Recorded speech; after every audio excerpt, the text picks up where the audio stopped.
గట్టిగా. Hi friends, మా తోటలో మామిడికాయలు ఉన్నాయి.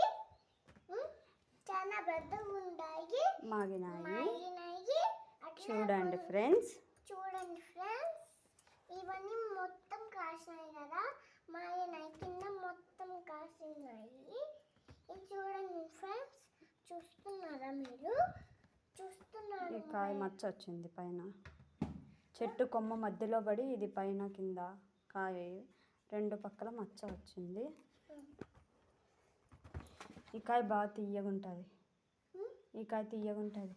చిన్న కాయ అయినా బాగా తీపుంటుంది. చిన్న కాయలు బాగుంటాయి కాయలు. చూపిస్తున్నా ఫ్రెండ్స్, ఇవన్నీ కాయలు మీకు ఏంటి కావాలంటే వేడుకోండి అంటే చూడండి. ఇవన్నీ